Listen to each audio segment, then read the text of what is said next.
राधे राधे, जय श्री कृष्ण। ये आज सुबह की वीडियो है जो सबसे पहले उठने के बाद हर गृहिणी का काम यही होता है, झाड़ू पोछा और घर की साफ़ सफाई और पूजा। तो आज सुबह का है और मैं आज आंवले और गंगा जल दे करके, आज एकादशी था तो आज आंवले के रस से और गंगा जल से नहाना था। तो मैं अपने गिलास में भी और अपने ठाकुर जी के लिए भी ये मैं गंगाजली में गंगा जल रखती हूँ, क्योंकि प्लास्टिक के बर्तन में गंगा जल अशुद्ध हो जाता है। तो इसीलिए मैं इन्हीं सब में अपना गंगा जल रखती हूँ ताकि शुद्ध बनी रहे मेरी गंगा। तो इतना करने के बाद फिर सुबह मैं मंदिर में आ गई अपना पूजा करने के लिए। तो पूजा पाठ करने से पहले सबसे पहले हम आचमनी करते हैं। तो आचमनी 3 बार केशवाय नमः, माधवाय नमः, नारायणाय नमः, ये करके हम 3 बार आचमनी करते हैं। और ऐसे ही हर किसी को आचमनी करना चाहिए। उसके बाद आज एकादशी था तो एकादशी का संकल्प लेना। तो आज चावल तो छूना नहीं था, तो सफ़ेद तिल का, पूजा में सफ़ेद तिल का यूज किया जा सकता है। तो सफ़ेद तिल और एक हाथ में पुष्प लेकर के और गंगा जल दे करके, तो सबसे पहले पूजा में हमें दीप को जलाना है। दीप जलाने के बाद ये हमारे कर्म कांड के साक्षी देवता होते हैं। बिना दीप जलाए हम पूजा पाठ नहीं करना चाहिए और ना पूजा पाठ हो ही पाता है, क्योंकि हमारे कर्म कांड के साक्षी देवता अग्निदेव ही होते हैं। यहाँ पर रखा हुआ है बुक भी एकादशी का, जो इसी में से व्रत वगैरह कथा है व्रत का, एकादशी व्रत का, तो वही पढ़ने के लिए और इसी में आरती। तो एकादशी की आरती पढ़ने, व्रत में ज़रूर एकादशी की आरती ज़रूर करनी चाहिए। तो यहाँ हो रही है अब हमारे लल्ला की नहाने की तैयारी। जो एक थाली में स्वास्तिक बना करके, कुछ तुलसी के पत्र डाल करके और पुष्प वगैरह डाल करके, और ऐसे मैं अपने ठाकुर जी को नहलाती हूँ। ये मेरी डेली की है। और अच्छे दिन में जैसे अमावस्या हुआ, पूर्णिमा हुआ, एकादशी हुआ, इन तिथियों में हमें दक्षिणीवर्ती शंख से नहलाना चाहिए ठाकुर जी को। दक्षिणीवर्ती शंख लक्ष्मी स्वरूपा है, तो इसीलिए। और यहाँ मैं सारे मंदिर को मैं भगवान को डेली नहीं नहलाती, पुष्प से ऐसे जल, गंगा जल जो है छिड़काव कर देती हूँ। और ऐसे ही मैं डेली अपना, यहाँ हमारे भागवत जी भी रखा हुआ है जो डेली में ध्यान भी करती हूँ उनका। और ठाकुर जी की कृपा से मेरी डेली चरणामृत, पंचामृत बना ही लेती हूँ, क्योंकि बिना पंचामृत बने मेरा ठाकुर जी की सेवा होता ही नहीं है ठाकुर जी की कृपा से। तो पूरा साल मेरा ठाकुर जी हमारे पंचामृत से ही नहलाते हैं। और वही नहलाने के बाद जो बचता है जल मैं अपने पंचामृत में मिला देती हूँ। तो मिलाने के बाद ये चरणोदक हो जाता है ठाकुर जी का। तो यही मैं अपने स्कूल जाने से पहले बच्चों को भी दे देती हूँ। दिन की शुरुआत चरणामृत प्रभु के चरणोदक से ही करना चाहिए। इससे क्या होता है, जो भी हमारे कष्ट संकट होते हैं, घर से निकलने के समय हम चरणामृत लेके निकलते हैं तो हम अकाल मृत्यु पर भी विजय पा सकते हैं। तो इसीलिए हम सबको यही चाहिए कि बिना प्रभु का चरणोदक लिए घर से नहीं निकले। ये हमारे अंदर एक ज़रूर नियम ले लेना चाहिए कि बिना चरणोदक लिए हमें कुछ नहीं मुंह में डालना है और ना ही घर से निकलना है। तो दक्षिणीवर्ती शंख से अपने पूरे घर में भी गंगा जल से छिड़काव करना अच्छा होता है। दक्षिणीवर्ती शंख में जल भर के पूरे घर में छिड़काव करना। तो सबसे पहले मैं अपने ठाकुर जी को चरणों से, अपने श्याम सुंदर को चरणों से ही नहला करके शुरुआत, फिर चरणों से, कंधा से, फिर सिर से उनको नहलाना चाहिए।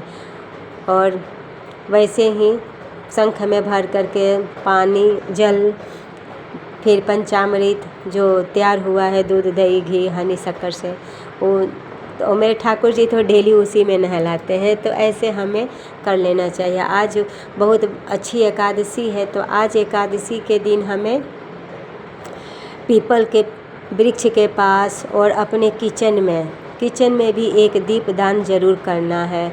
आज के किचन के दीपदान से हमें सुख समृद्धि पा सकते हैं। हमारे अन्नपूर्णा माँ सदा किचन की सदा भंडारा भरी रखती हैं, तो इसीलिए आज के दिन हमें किचन में भी एक दीपदान जरूर करना चाहिए। और ठाकुर जी को नहलाने के बाद शंख को जरूर जल भर करके और पूजा जरूर करनी चाहिए। खाली शंख हमें कभी भी नहीं रखना चाहिए। शंख में जल भर करके और इसी शंख से अपने ठाकुर जी का जरूर आरती करनी चाहिए। और आरती करने के बाद जो शंख में जल है, उस जल से हम सबके ऊपर छिड़काव जरूर करना चाहिए। आप सब ने भी मंदिर जाते होंगे, मंदिर का आपने देखा भी होगा कि पंडित के द्वारा शंख से जो आरती होती है ठाकुर जी की, और वही आरती शंख का जल आरती के बाद सारे भक्तों के ऊपर छिड़काव होता है। तो वैसे ही हमें अपने घर में भी ठाकुर जी को करना चाहिए। शंख का जल छिड़काव पहले ठाकुर जी के ऊपर करने के बाद उसके बाद सबके जो भी सदस्य हैं घर में सबके ऊपर गंगा जल शंख से भर करके वो जरूर लेना चाहिए।